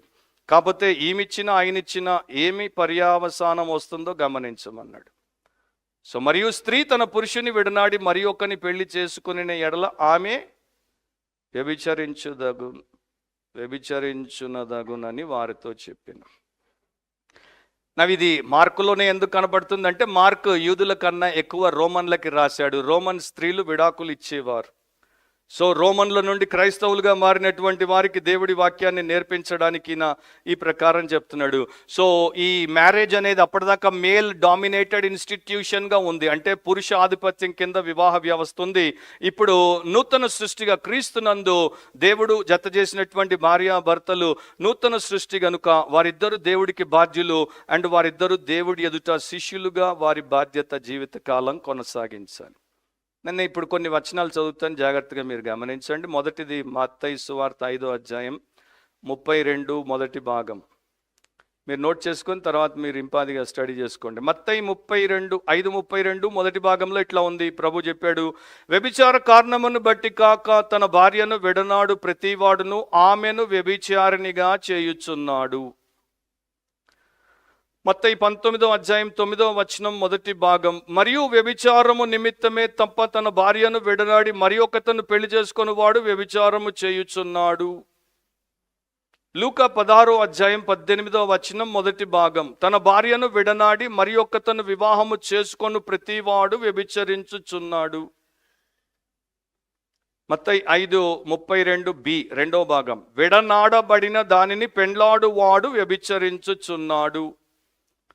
ఇప్పుడు మత్తయి 19:9bలో విడనాడబడిన దానిని పెండ్లి చేసుకుని వాడు వ్యభిచారము చేయుచున్నాడు. లూకా 16:18 రెండో భాగం బి, భర్తను విడిచిన దానిని వివాహము చేసుకుని వాడు వ్యభిచరించుచున్నాడు. సీరియస్ మ్యాటర్ అది. సింపుల్గా ఎప్పటి నుండో ఉన్నటువంటి దైవ ఆజ్ఞకి వ్యతిరేకంగా మనము అట్లా కూర్చొని కౌన్సిలింగ్లో అక్రాస్ ద టేబుల్ ఇచ్చే సలహాలు కావివి. సో నేనైతే ప్రార్థన చేశాను, దేవా నేను ఎట్టి పరిస్థితుల్లో నీ వాక్యానికి వ్యతిరేకంగా ఉల్లంఘన చేసి సంఘానికి ఇతరులకి బోధ చేయకుండా నన్ను కాపాడు. సో ఇప్పుడు మనకి మార్కులో కనబడదు, లూకాలో కనబడదు, ఇంకెక్కడ కనబడదు. కేవలము మత్తయి సువార్త 5వ అధ్యాయంలో, మత్తయి సువార్త 19వ అధ్యాయంలో 2 సార్లు ఒక ఎక్సెప్షన్ క్లాజ్ కనపడుతుంది. ఎక్సెప్షన్ క్లాజ్ అంటే మినహాయింపు నిబంధన. ఏంటా ఎక్సెప్షన్ క్లాజ్? వ్యభిచార కారణమును బట్టి గాక, వ్యభిచారము నిమిత్తమే తప్ప. ఇది అక్కడ యేసు ప్రభు చెప్పాడు. కనుక ఈ ఎక్సెప్షన్ క్లాజ్ని బట్టి మరి భార్యాభర్తల్లో ఎవరైనా వ్యభిచారంలో దొరికితే వారు విడాకులు తీసుకోవచ్చు. వారికి బై ఇంప్లికేషన్ మరలా పెళ్లి చేసుకునే హక్కు ఉంది అన్నది చెప్తారు సామాన్యంగా. దాంట్లోనికి నేను వస్తాను. కానీ యేసుప్రభు పరిసయ్యుల మధ్యలో ఇది ప్రశ్న, ఇది ఒకటి గుర్తుపెట్టుకోండి, ఎప్పుడు మర్చిపోవద్దు. పరిసయ్యులు దేనికి అనుమతినిస్తారో యేసు దానికి మోస్ట్లీ అనుమతినివ్వడు. వాళ్ళు చేతులు కడుక్కుంటేనే తప్ప తినొద్దు అంటే యేసుప్రభు అన్నాడు చేతులు కడుక్కోకుండా తినొచ్చు. మార్కులోనే మనం చూసాం. అపవిత్రత బయట నుండి లోపలికి పోదు, అపవిత్రత లోపల నుండి బయటకు వస్తుంది. సో ఇప్పుడు పరిసయ్యులు విడాకులు తీసుకోవచ్చు అంటున్నారు. అంటే యేసుప్రభు ఏమంటున్నాడు? ఇంప్లైడ్ ఏంటి? దేవుడు జతపరిచిన వారిని మనుషుడు వేరుపరచకూడదు. రాబై షమ్మై, రాబై హిల్లెల్, రాబై అకీబా, 1 బిలియన్ రాబాయిలు కూడా వేరుపరచకూడదు. కానీ ఇప్పుడు మన సమాజంలో 2026లో వరల్డ్ వైడ్గా ప్రపంచమంతటా కూడా వ్యభిచారం అనేది కామన్ అయిపోయింది, విడాకులు అనేది సర్వసాధారణం అయిపోయింది. మరి ఇట్లాంటి మనస్తత్వం ఉన్నటువంటి మనుషుల మధ్యలో ఉన్నటువంటి క్రైస్తవ సంఘాల్లో కూడా చాలామందికి ఇంకా మనసు వాక్యము చేత రూపాంతరపరచబడలేదు కనుక వారు కూడా ప్రతి చిన్న కారణానికి లేకపోతే అనవసరమైనటువంటి కారణానికి విడాకులు తీసుకుంటున్నప్పుడు క్రైస్తవ సంఘాల్లో క్రైస్తవ సేవకులు, పాస్టర్లు, ఎల్డర్స్ ఎట్లా నేర్పించాలి, ఎట్లాంటి స్టాండ్ తీసుకోవాలి? సో ఫస్ట్ స్టాండ్ ఏంటంటే ఎప్పటికైనా సరే దేవుడు జతపరిచిన వారిని ఏ మనుష్యుడు వేరుపరచకూడదు. అదే ఫస్ట్ స్టాండ్. సెకండ్ స్టాండ్, ఒకవేళ ఆల్రెడీ వారు విడాకులు తీసేసుకొని మళ్ళా పెళ్లి చేసుకుంటే ఏంటి, దాని గురించి చివరిలో నేను చెప్తాను. కానీ ఎప్పుడు ఎట్లా ఉండాలంటే నీకు క్యాన్సర్ రాకుండా నేను కాపాడుతా, నీకు క్యాన్సర్ రాకుండా నేను కాపాడుతా అన్నదే మన ఉద్దేశం అయి ఉండాలా. అరే ఆల్రెడీ క్యాన్సర్ వచ్చేసినోడికి ట్రీట్మెంట్ ఇస్తా, ఏం చేయాలి? ఇంగ్లీష్లో ఒకటి ఉంది కదా, ఏంటది? Prevention is better than cure. దాన్ని జరగడం ఆపుతున్నాడు యేసుప్రభు. సో జరగడం ఆపడం మన బాధ్యత. ఒకవేళ జరిగిపోతే అప్పుడు ఏం చేయాలి, దాన్ని కూడా దేవుడు ఏం చెప్పాడో దాన్ని నేను చెప్తాను. కాకపోతే మనము యేసుప్రభు ఇంత కర్రాఖండిగా వివాహము, విడాకులు, పునర్వివాహము గురించి చెప్తే దాన్ని బైబిల్ పండితులు, థియోలోజియన్స్, స్కాలర్స్, కామెంటేటర్స్, పాస్టర్స్, ఎల్డర్స్ వివిధ రకాలుగా దాన్ని వారు ఇంటర్ప్రిట్ చేశారు, వారు దాని మీద వ్యాఖ్యానాలు చేశారు. సో క్రైస్తవ లోకంలో కనీసము గత 500 పైచిలుకు సంవత్సరాలుగా ఉన్నటువంటి 4 ప్రముఖ వ్యూస్ ఏంటో చెప్తాను. నేను ఎక్స్ప్లెయిన్ చేయను, టైం లేదు, జస్ట్ చెప్పుకుంటూ పోతాను. 1-2 గురించి మనం కొంత ఎక్కువ మాట్లాడతాం. 4 ప్రముఖ దృష్టికోణాలు లేక దృక్పథాలు క్రైస్తవ్యంలో వివాహాన్ని విడాకులకు తీసుకెళ్ళి మళ్ళా పునర్వివాహము చేసుకునేటువంటి విషయం. మొదటి కోవకు సంబంధించిన వారు ఖచ్చితంగా చెప్తారు, నో డివోర్స్, నో రీమ్యారేజ్. ఎట్టి పరిస్థితుల్లో విడాకులు, తిరిగి పెళ్లి అనేది లేనే లేదు. ఇది మొదటి కోవకు సంబంధించినటువంటి వారు. రెండవ కోవకు సంబంధించిన వారు డివోర్స్ బట్ నో రీమ్యారేజ్. విడాకులు తీసుకోవచ్చు కొన్ని కారణాలను బట్టి, అది అనివార్యము, తప్పట్లేదు కనుక మనిషి యొక్క పతనావస్థను బట్టి, హృదయ కాఠిన్యాన్ని బట్టి విడాకులు అనుమతించిన మళ్ళా వారు పెళ్లి చేసుకోకూడదు, జీవితం అంతా సింగిల్గానే ఉండాలి.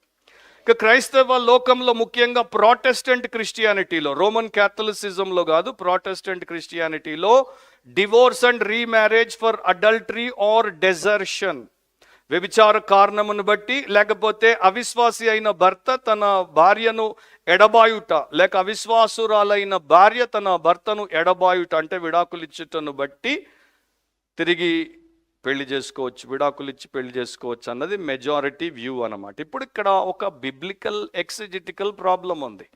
మత్తయి సువార్త 5వ అధ్యాయం 32లో, మత్తయి సువార్త 19వ అధ్యాయం 9వ వచనంలో యేసు వాడినటువంటి పదము సమస్యను తీసుకుని వచ్చింది. ఆయన అక్కడ పోర్నియా అనేటువంటి గ్రీకు పదం వాడాడు.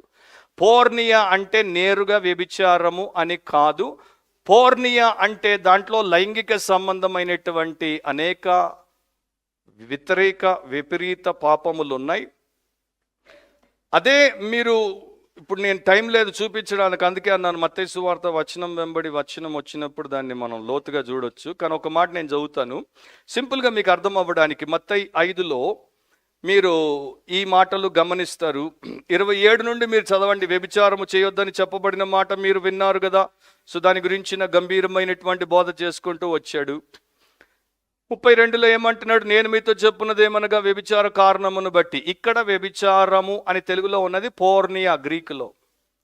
తన భార్యను విడనాడు ప్రతివాడును ఆమెను వ్యభిచారిణిగా చేయుచున్నాడు. ఇక్కడ వ్యభిచారిణి అని తెలుగులో ఏదైతే అనువదించబడిందో అది పోర్నియా అనే పదం కాదు, మోయఖావ్ అనేటువంటి పదం. అది విడనాడబడిన దానిని పెండ్లాడువాడు వ్యభిచరించు, అది కూడా పోర్నియా కాదు, మోయఖావ్ అనేటువంటి పదం. సో ఒకే వచనంలో ఒక చోట పోర్నియా అని ఎందుకు, ఇంకొక 2 చోట్ల మోయఖయా అనేటువంటి గ్రీకు పదాలు ఎందుకు వాడుతున్నాడు? మోయఖయా అంటే రియల్గా వ్యభిచారం. పెళ్ళైనటువంటి ఒకరు మరొకరితో, వారి భర్త భార్య కాని వారితో జారత్వం, వ్యభిచారం. సో దాని మీద ఇప్పుడు వివాదం ఉంది. ఆ ఒక్క పదము 2 ఇంటర్ప్రిటేషన్స్ని తీసుకుని వచ్చింది. అది వ్యభిచార కారణం అన్నారు, వ్యభిచారము కాదు అది. సరే, 1 కొరింథీ 7వ అధ్యాయంలో అపోస్తలుడైనటువంటి పౌలు అనుమతినిచ్చాడు, దాంట్లోనికి నేను వస్తాను. ఇప్పుడు ఈ మినహాయింపు ఎక్సెప్షన్ క్లాజ్ ఎప్పటి నుండి మొదలైంది? కొంత చరిత్ర నేను మీకు చెప్తాను, ఎందుకంటే నేను చరిత్ర స్టూడెంట్ని కనుక. ఫార్నికేషన్, అడల్టరీ అనేటువంటి వర్డ్స్ ఉన్నాయి. పెళ్లి కన్నా ముందు వ్యభిచారములో అంటే లైంగిక సంపర్కము చేస్తే ఇద్దరు పెళ్లి కాని వాళ్ళు దాన్ని జారత్వం అంటారు, ఫార్నికేషన్ అంటారు. పెళ్ళైన వారితో మరొకరు వ్యభిచారము లైంగిక చర్య చేస్తే దాన్ని వ్యభిచారం, అడల్టరీ అంటారు. అర్లీ చర్చ్ ఫాదర్స్ మొదటి 500 సంవత్సరాల వరకు ఒక్క ఆయన తప్ప 25 మంది అర్లీ చర్చ్ ఫాదర్స్ తీసుకుంటే వీళ్ళందరూ లైఫ్ అంతా మ్యారేజ్ పర్మనెంట్గా ఉంటుందన్నారు. సో వీరెవరు విడాకులు, తిరుగు పెళ్ళి దాని గురించి వీరు మాట్లాడలేదు. వీరందరికీ మనకన్నా బాగా గ్రీకు, హీబ్రూ, అరమిక్ అన్నీ వచ్చు. సో సమస్య ఎప్పుడు వచ్చిందంటే 1500స్లో డెసిడేరియస్ ఎరాస్మస్ అనేటువంటి ఒక Roman Catholic great Greek scholar, ఆయన రోమన్ క్యాథలిక్ చర్చ్లోనే బ్రతికి చనిపోయాడు. రోమన్ క్యాథలిక్ చర్చ్లో ఉన్న కొన్ని దుష్కార్యములను సంస్కరించబోయాడు. సో రోమన్ క్యాథలిక్ చర్చ్లో మీకు ప్రవేశము లేకపోతే, ఏదైనా కారణము చేత రోమన్ క్యాథలిక్ చర్చ్ మిమ్మల్ని ఎక్స్కమ్యూనికేట్ చేస్తే, అంటే ఆ భార్యాభర్తలు ఇద్దరిని సంఘము నుండి బహిష్కరిస్తే వారు పరలోకానికి రాలేరు, వారు నరకానికి పోతారు. సంఘము అంత శక్తివంతమైన వ్యవస్థగా భూమి మీద ఉండేది. రోమన్ క్యాథలిక్ చర్చ్ అంగీకరిస్తే నీకు పరలోకం, రోమన్ క్యాథలిక్ చర్చ్ నిన్ను తృణీకరిస్తే నీకు నరకమే. సో అలాంటప్పుడు రోమన్ క్యాథలిక్ చర్చ్ విడాకులు ఇవ్వను అంటోంది, మళ్ళీ పెళ్లి చెయ్యను అంటోంది. సో ఇక్కడ రాజులు హెన్రీ ద 8th ఆయన భార్య క్యాథరిన్ని విడిచిపెట్టి యాన్ బోలిన్ని ఆయన చేసుకోవాలనుకుంటున్నాడు. కానీ రోమన్ క్యాథలిక్ నో అంది కనుక ఆయన రోమన్ క్యాథలిక్ చర్చ్కి వ్యతిరేకంగా తిరుగుబాటు చేసి ఆయన ఇంగ్లాండ్లో ప్రొటెస్టెంటిజంని తీసుకుని వచ్చి ఆయన అనుకున్నట్టు విడాకులు ఇచ్చి పెళ్లి చేసేసుకున్నాడు. సో ఇట్లాంటి తగాదాలు రాజు అయితే చేయగలడు కానీ అందరూ చేయలేరు కదా. సో ఇక్కడ మనుషులు చాలా బాధలు పడుతున్నారని చెప్పేసి ఎరాస్మస్ ఏం చేశాడంటే ఒక వెసులుబాటు కల్పించాడు, ఒక రాయితీ ఇచ్చాడు, ఒక కన్సెషన్ ఇచ్చాడు. ఆయన ఈ క్లాస్ని బాగా ప్రచారం చేశాడు. ఎక్సెప్షన్ క్లాస్ అంటే యేసుప్రభు చెప్పాడు విడాకులు తీసుకోవద్దు, కానీ వ్యభిచార కారణం అయితే తీసుకోవచ్చు. ఇక వ్యభిచార కారణం అయ్యేసి అవతల వ్యక్తి ఈయనకు అన్యాయం చేశాడు, ఈమెకి అన్యాయం జరిగింది కనుక ఈమె ఎందుకు జీవితకాలం విడాకుల తర్వాత ఒంటరిగా బతకాలి, ఈమె పెళ్లి చేసుకోవచ్చు అని ఎరాస్మస్ దాన్ని తెస్తే, అప్పుడే రోమన్ క్యాథలిసిజం నుండి బయటకు వచ్చినటువంటి మంక్ మార్టిన్ లూథర్ ఎరాస్మస్ బోధనే తీసుకుని ప్రచారం చేశాడు. రిఫార్మర్లు అట్లాగే తీసుకున్నారు, వెస్ట్ మినిస్టర్ క్యాటకిజంలో అట్లాగే రాశారు. అందుకనే ప్రపంచమంతా ప్రొటెస్టెంట్ ఇవాంజలికల్ క్రైస్తవుల మెజారిటీ వ్యూ ఏంటంటే ఈ కారణము చేత విడాకులు తీసుకోవచ్చు. కానీ ఇద్దరు సాక్షులు ఉండాలి అని యేసుప్రభు బైబిల్ చెప్తున్నటువంటి ఆ వాదం ప్రకారం పోతే మార్కులో చెప్పండి, లూకాలో చెప్పండి, మత్తయి ఒకడే చెప్తే మనం అంత వెయిట్ దానికి ఇవ్వచ్చా?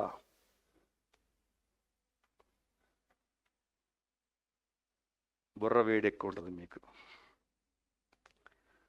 సో మరి సమస్యకి పరిష్కారం ఏంటి బ్రదర్? మొదటి నుండి దేవుడికి మనకి మధ్యలో ఎన్నో రకాలైనటువంటి ఇబ్బందులు ఉన్నాయి. మనము పాపము చేస్తూనే ఉంటాం, పడిపోతూనే ఉంటాం, వ్యతిరేకంగా అవిధేయత చూపుతూనే ఉంటాం.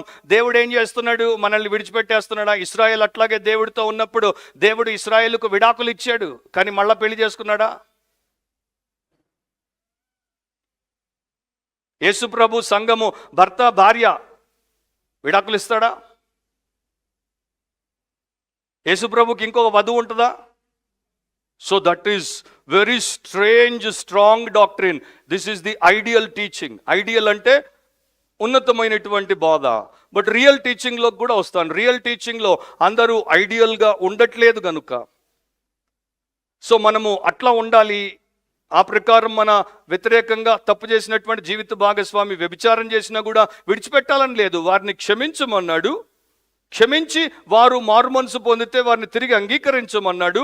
అండ్ దేవుడు ఎట్లా మన పాపాలని క్షమించి అంగీకరించి వెనక ఉన్నటువంటి ఆ యొక్క ఖాతా అంతా తుడిచిపెట్టేస్తాడో, అట్లాగే జీవిత భాగస్వామిని కూడా నిజమైన క్రైస్తవ శిష్యుడు శిష్యురాలు క్షమించి అంగీకరించి పూర్తి పాత ఖాతా తుడిచిపెట్టేస్తారు, పాపమే జరగనట్లు. So reconciliation, forgiveness in the spirit is the best way forward. సరే, అది అడల్టరీ గురించి. ఇక పౌలు మీరు రాసుకోండి, తర్వాత చదువుకోండి. 1 కొరింథీ 7:10-16 వరకు. నేను ఆ భాగం అంతా చదవను, కేవలం 1-2 వచనాలు చదువుతాను. 15వ వచనంలో ఇట్లా ఉంది: అయితే అవిశ్వాసి అయిన వాడు ఎడబాసినే ఎడబాయవచ్చును.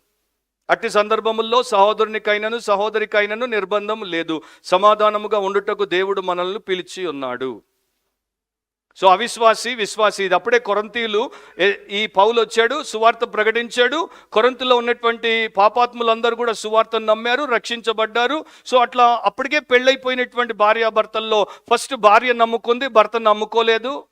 అంటే భర్త అంటున్నాడు, నువ్వు నమ్ముకున్నావు, నువ్వు ఆ రకంగా పోతున్నావు, నేను ఆ రకంగా రాను, సో నేను నిన్ను విడిచిపెడతాను. పౌలు అంటున్నాడు, విశ్వాసురాల్ని అవిశ్వాసిని విడిచిపెట్టమని పౌలు చెప్పట్లేదు, కానీ విశ్వాసిని విడిచిపెడతానంటే పోనిమ్మంటున్నాడు. అది భార్య అయినా కావచ్చు, భర్త అయినా కావచ్చు. కానీ 10-11లో ఏం చెప్తాడు అదే భాగంలో? 1 కొరింథీ 7:10-11లో, మరియు పెండ్లైన వారికి నేను కాదు, ప్రభువే ఆజ్ఞాపించినదేమనగా, భార్య భర్తను ఎడబాయకూడదు. ఎడబాసిన ఎడల పెళ్లి చేసుకొనకుండవలెను, లేదా తన భర్తతో సమాధాన పడవలెను, మరియు భర్త తన భార్యను పరిజోతింపకూడదు. సో ఇప్పుడు ఇట్లా వ్యభిచారంలో ఒకరు దొరికారు, వారు మరి ఆ వ్యభిచార సంబంధమైన ఆ బంధాన్ని విడిచిపెట్టట్లేదు. మీరు వెంటనే విడాకులకు వెళ్లకుండా ప్రార్థన చేయడం ఒకటి, అండ్ అవిశ్వాసి అయినటువంటి భర్త లేక భార్య విశ్వాసిని విడిచిపెట్టి దూరం వెళ్ళిపోయారు, వారు ఇంకో పెళ్లి చేసుకోలేదు. అప్పటి వరకు మీరు చేయగలిగింది ఏంటి అంటే పర్స్యూట్, ఆ బంధాన్ని మీరు దేవా సిన్సియర్గా మీరు వేడుకోవడం, దేవా మమ్మల్ని కలిపే ఉంచండి, జీవితకాలం మేమిద్దరం భార్యాభర్తలంగా కలిసే ఉండాలి అనేటువంటి యథార్థమైన కోరిక మీకు ఉండాలి. ఫస్ట్ అది మీ హృదయము యథార్థంగా కోరుకోవాలి. రెండవది మీరు దానికోసం భారంగా ప్రార్థన చేయాలి. మూడవది అది మీ యొక్క ప్రాధాన్యతగా పెట్టుకోవాలి. అప్పుడు దేవుడి వలన అసాధ్యమైనది ఏదైనా ఉందా, నాకు అసాధ్యం ఏదైనా ఉందా అని ఆయన అంటున్నాడు. ఏది ఆయనకు అసాధ్యం కాదు. నాలుగవది ఏంటంటే divorce and remarriage under a variety of circumstances. అనేక పరిస్థితుల్లో విడాకులు, పునర్వివాహము చేసుకోవచ్చు. మనం ఇప్పుడు అడల్టరీకి, అబాండన్మెంట్కి జవాబులు ఇచ్చాను. ఇప్పుడు ఈ 3వ రకము 4వ దాంట్లో పెట్టినటువంటి వారు ప్రస్తుతం ఉన్న కంటెంపరీ క్రిస్టియన్స్, పాస్టర్స్ అబ్యూస్కి కూడా విడాకులు ఇవ్వచ్చు అని అంటారు. అబ్యూస్ అంటే ఇంట్లో భర్త భార్యను కొడుతున్నాడు, భర్త భార్యని సిగరెట్తో కాలుస్తున్నాడు, పిల్లల్ని సిగరెట్తో కాలుస్తున్నాడు. అట్లాంటప్పుడు నేను ఆ భర్తతో ఎట్లా కలిసి ఉండాలి? విడాకులు ఎందుకు తీసుకోకూడదు? కామన్ సెన్సికల్, లాజికల్, లీగల్ ప్రశ్న. అండ్ లీగల్గా పోతే ఏ లాయర్ అయినా కూడా చెప్పేది ఏంటంటే, ఏయ్ పాస్టర్ నీకేమన్నా ఉందా, అట్లాంటి వాళ్ళని కలిసి ఉండమంటావు కదా? Common sensical. ఇట్లాంటివి ఎన్నో ఉంటాయి, వాటికి మా దగ్గర జవాబులు లేవు. ఎందుకంటే వాటన్నిటి గురించి దేవుడికి తెలియక, అన్నీ తెలుసు కానీ అబ్యూస్ గురించి ఇక్కడ ఏమీ చెప్పలేదు. అంటే అట్లాంటి విపరీతమైనటువంటి పరిస్థితుల్లో ఇరుక్కున్నటువంటి వారు ఏమి చేయాలన్న దానికి యేసు ఆన్సర్ ఇవ్వలేదు. దేవుడు జతపరిచిన వారిని మనుష్యుడు వేరు చేయకూడదు. సో అడల్టరీకి, అబాండన్మెంట్కి, అబ్యూస్కి, డివోర్స్, రీమ్యారేజ్ అన్నది ప్రపంచంలో చేస్తున్నారు, క్రైస్తవ లోకంలో చేస్తున్నారు. కానీ మనము దేవుడికి భయపడే వారమైతే, దేవుడి ఎదుట నిలబడాలి, ఒక రోజున ఆయనకి లెక్క చెప్పాలి అనుకునే ఆయన యొక్క నమ్మకమైన నిష్టగల శిష్యులమైతే, రాడికల్ డిసైపుల్స్ అయితే వాక్యం ప్రకారమే ఆలోచిస్తాం, అడుగులేస్తాం. జాన్ మిల్టన్ గొప్ప ఆంగ్ల కవి, ఆయన ప్యారడైజ్ లాస్ట్ అనేటువంటి ఒక గొప్ప కావ్యము రాశాడు. కానీ ఆయన 34 సంవత్సరాల వయసులో ఉన్నప్పుడు ఆయనకి సగము వయస్కురాలైనటువంటి మేరీ పావెల్ 17-year-old యంగ్ గర్ల్ని పెళ్లి చేసుకున్నాడు. ఈమెమో రాజ పరివారము, ఈయనేమో మామూలు వ్యక్తి. వాళ్ళిద్దరి మధ్యలో ఆలోచనలు ఒకటిగా లేవు, ఆచారాలు ఒకటిగా లేవు గనుక మొదట్లోనే వారికి పడలేదు. సో ఆయన జూన్ 1642న ఈ పెళ్లి చేసుకున్నాడు. కొన్ని రోజులకే మేరీ అతనితో జీవితం, అతడు సాదాసీదాగా బ్రతుకుతూ ఉంటే, అతడు సేవ చేయడానికి, రాజకీయం చేయడానికి పూనుకుంటుంటే ఈమె అక్కడ ఉండలేక ఈమె తల్లింటికి వెళ్ళిపోయింది. అది ఆయనకి చాలా అవమానంగా ఫీల్ అయ్యింది. అక్కడ వ్యభిచారం లేదు, ఏమీ లేదు. కానీ జాన్ మిల్టన్ చాలా అవమానంగా ఫీల్ అయిపోయి వెంటనే ఆయనకి ఎంత ఉక్రోషం వచ్చిందంటే ఆయన ఒక ప్యాంప్లెట్ రాశాడు, ద డిమాండ్ ఫర్ డివోర్స్. అంటే విడాకుల కొరకు మరి నాకు ఇది కావాలి అనేటువంటి వాదన. అది 1643లో రాశాడు, the doctrine and discipline of divorce అనేది. తర్వాత 1643 నుండి 1645 వరకు అట్లాంటివి రాస్తూనే ఉన్నాడు. ప్యూరిటన్ దేవుడి సేవకులకు వాటిని పంపిస్తే వాళ్ళందరూ వాటిని చిత్తు కాగితాలను తీసి చెత్తకుండలో పారేశారు. మొత్తానికి ఏమైందో తెలియదు. కానీ మేరీ పావెల్ వెళ్ళిపోయిన 3 ఏళ్లకి తిరిగి వచ్చింది, ఆయన్ని క్షమాపణ అడిగింది, ఆయనతోనే ఆమె ఉంది. సో వారిద్దరి మధ్యలో విడాకులు జరగలేదు, ఆమె ఆయనకి భార్యగా ఉండింది. 1645 నుండి 52 వరకు 7 ఏళ్ళు వాళ్ళిద్దరు బాగానే కాపురం చేశారు, పిల్లల్ని కన్నారు. తర్వాత ఆమె చనిపోయింది. సో 1652లో మేరీ పావెల్ చనిపోతే 1656లో ఆమె మరణ పర్యంతం క్యాథరిన్ అనేటువంటి ఇంకొక ఆమెను ఆయన పెళ్లి చేసుకున్నాడు. ఈమె 2 ఏళ్లకు చనిపోయింది. తర్వాత 1663లో ఎలిజబెత్ మిన్షల్ అనేటువంటి ఇంకొక ఆమెను పెళ్లి చేసుకున్నాడు. అండ్ ఆయన అంటాడు, నా జీవితంలో 63 నుండి 74 వరకు మొదట ఆమె కన్నా, రెండో ఆమె కన్నా, మూడో ఆమె నన్ను ఎంతగా దీవించింది, సంతోషంగా పెట్టిందో నేను చెప్పలేను అంటాడు. దాని మీద నాది నో కామెంట్. కానీ మొదటోళ్ళు ఇద్దరు చనిపోయిన తర్వాత చేసుకున్నాడు. చనిపోయిన తర్వాత చేసుకోవచ్చు అని దేవుడు అంటున్నాడు. ఎందుకంటే 1 flesh యూనియన్ డెత్తో పోతుంది. అందుకనే మనం కూడా ప్రమాణం చేసినప్పుడు ఏమంటాం, మరణము మమ్మును ఎడబాయినంత వరకు, till death do us part. So ఇట్లాంటి ప్రపంచ ప్రముఖ మేధావికే ఇట్లాంటి సమస్య వచ్చింది. సమస్య రాదని నేను చెప్పట్లేదు, సమస్య వచ్చినప్పుడు ఎట్లా మనం ఉండాలి. అయితే ముగించేద్దాము. విడాకులు ఎప్పటికి కూడా చాలా చాలా జటిలమైనవి, వివాదాస్పదమైనవి అండ్ హృదయ వికారమైనవి, బాధను కలిగించేటువంటివి. సో దేవుడు ఏమంటున్నాడు, దేవుడు ఒక పురుషుడు ఒక స్త్రీ, క్రైస్తవ వివాహమైన ఇతర వివాహమైన దేవుడి ఎదుట వారు భార్యాభర్తలుగా ఏ రకముగా జత చేయబడిన దానికి ప్రభుత్వము అండ్ ఆ సమాజము ఆమోద ముద్ర వేస్తే ఆ వివాహంలో వారిద్దరూ జీవితం అంతా ఏక శరీరముగా ఉండుట, ఒకరి కోసం ఒకరు త్యాగము చేయుట, ఒకరి కోసం ఒకరు ఆలోచించుట, ఎదుటి వ్యక్తి మేలు కోసం ఈ వ్యక్తి తను తాను తగ్గించుకుని స్వంతమును ఉపేక్షించుకొని దేవుని చిత్తము చేయుటే శ్రేష్టం. ఇప్పుడు నేను మెయిన్ క్వశ్చన్కి ఆన్సర్ ఇవ్వాలి. ఆల్రెడీ అట్లా జరిగిపోయాయి, ఏదో కారణం చేత విడాకులు అయిపోయాయి, మళ్ళా పెళ్లి జరిగింది. అట్లాంటి వారిని మనం ఏమి చెయ్యాలి? మనం ఏం చేయలేం, దేవుడు వారిని క్షమిస్తాడు. ఎట్లా మనము గతంలో చేసినటువంటి పాపాలన్నింటినీ దేవుడు క్షమించాడు. వారు తెలిసి చేసినా తెలియక చేసినా యథార్థంగా వారు వారి పాపమును దేవుడి సన్నిధిలో ఒప్పుకొని విడిచిపెడితే ఆయన క్షమిస్తాడు అండ్ వారిని భార్యాభర్తలుగా దీవిస్తాడు. As simple as that. And church కూడా అట్లా ఉన్నటువంటి వారిని అంగీకరిస్తుంది. కానీ ఎప్పుడైతే అట్లాంటి స్థితులు వచ్చినప్పుడు సంఘం వారిని నివారిస్తుందో, అయినా వారు వాక్యానికి వ్యతిరేకంగా పోయి అట్లా చేస్తారో, అప్పుడు సంఘం వారిని ఎక్స్కమ్యూనికేట్ చేస్తుంది. కానీ రోజుల్లో అట్లా చేయట్లేదు. అమెరికాలో 1920లో ప్రతి 7 పెళ్లిలలో 1 విడాకులు, 1930లో ప్రతి 6 వివాహాల్లో 1 విడాకులు, 1940లో ప్రతి 5 1 విడాకులు, 1950లో ప్రతి 4 1, 1960లో ప్రతి 3 1, 1970లో ప్రతి 2. అట్లాంటి సమాజంలో చర్చ్ పాస్టర్గా ఉండాల్సినటువంటి పాస్టర్ ఇట్లాంటి కఠిన నిర్ణయంతో నా సంఘంలో అట్లాంటి వారు ఉండకూడదంటే ఆయనకి సంఘమే ఉండదు. ఎందుకంటే 50%, more than 50% are divorced, single. So దేవుడి కృప ఎట్లా మార్కులోనే దేవుడు చక్కని మాట నేను ఆల్రెడీ మీకు బోధించేశాను, దాంతో మనం ముగిద్దాం. 3వ అధ్యాయంలో ఏం చెప్పాడో వినండి. 28వ వచనం, మార్కు 3:28. సమస్త పాపములను మనుషులు చేయు దూషణలన్నీ వారికి క్షమించబడును, కానీ పరిశుద్ధాత్మ విషయం దూషణ చేయవాడెవడును క్షమాపణ పొందక నిత్య పాపము చేసిన వాడై ఉండునని మీతో నిశ్చయంగా చెప్పుచున్నానని 29లో అంటాడు. మనకి 28 చాలు. సమస్త పాపములను క్షమించబడును. సో వ్యభిచారం క్షమించబడుతుంది, విడాకులు క్షమించబడతాయి, తిరిగి పెళ్లి చేసుకున్నా క్షమించబడుతుంది.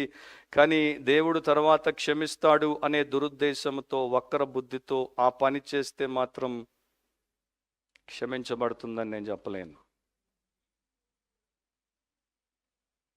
లాస్ట్ లెసన్లో మనం విన్నాం, నీ చెయ్యి నిన్ను అభ్యంతరపరిచిన ఎడల, నీ పాదం నిన్ను అభ్యంతరపరిచిన ఎడల, నీ కన్ను నిన్ను అభ్యంతరపరిచిన ఎడల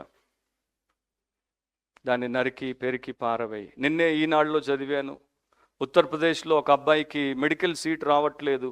సో డిజేబుల్డ్ హ్యాండిక్యాప్డ్ కోటాలో పోదామని పాదము కోసేసుకున్నాడు.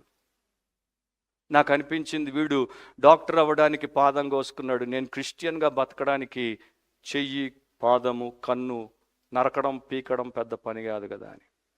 సో అక్కడే ఉంది జీసస్ చెప్పిన దాంట్లో కిటుకు. సో ఇట్లాంటి పరిస్థితుల్లో మనం పడినప్పుడు ఏం చేయాలి అన్న దేవుడు మనకు చెప్పాడు. సో దేవుడి వాక్యములో దోషం లేదు, దేవుడి వాక్యము నిశ్చలతను కలిగినటువంటిది. అట్లాంటి దేవుడి వాక్యాన్ని దైవ సేవకులు, భక్తులు వివిధ రకాలుగా వ్యాఖ్యానిస్తారు. వేరు అర్థాలను బట్టి వారు వేరు మరి అభిప్రాయాలను ఏర్పరచుకుంటారు, బోధలు చేస్తారు. సో అలాంటప్పుడు మనము వారి మధ్యలో మేమే కరెక్ట్, మాదే డాగ్మాటిక్ టీచింగ్, పిడివాద బోధ అని మనం చేయలేం. సో నన్ను మీరు అడిగారు అనుకోండి, మీ అభిప్రాయం ఏంటి, తర్వాత చెప్తాను. ఇప్పటిదాకా చెప్పిన దాంట్లో నా అభిప్రాయం మీకు అర్థమై ఉండాలి. దేవుడు జతపరిచిన వారిని మనుషుడు వేరుపరచకూడదు. సో ఆ స్థితి రాకుండా చూసుకోవడం వస్తే నా మెసేజ్ మళ్ళా వినండి, మీరు అర్థం చేసుకుంటారు. ప్రార్థన చేద్దాం.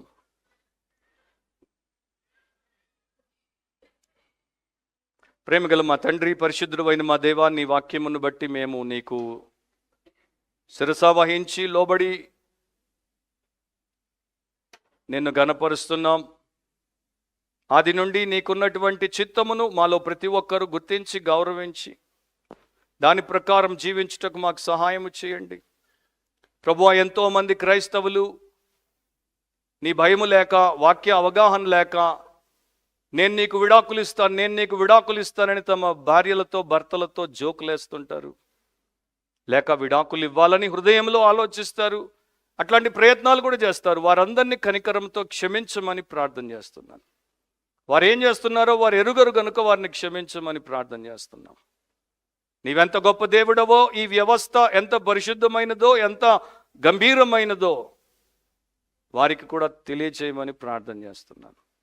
ఆల్రెడీ ఈ మెసేజ్ యూట్యూబ్లో వినేటువంటి వారు అలాంటి స్థితిలో ఉంటే, విడాకులు జరిగి మళ్ళా పెళ్ళిళ్ళు చేసుకుని ఉంటే వారిని కనికరించండి. వారు యథార్థంగా నీ ఎదుట తమ పాపం ఒప్పుకొని క్షమించబడి, శుద్ధి చేయబడి నీ కొరకు శేష జీవితాన్ని పవిత్రంగా, వాక్యానుసారంగా జీవించడానికి సహాయం చేయండి. అలాంటి దుస్థితిలోనికి ఏ కారణం చేత అయినా, వ్యక్తిగతంగా అయినా, తల్లిదండ్రుల ప్రేరేపణ అయినా, మరో ప్రేరేపణ అయినా, ఎవరైనా దాంట్లోనికి వెళ్దాం అనుకుంటుంటే అలాంటి వారందరినీ మీరు ఆపు చేయమని ప్రార్థన చేస్తున్నాను.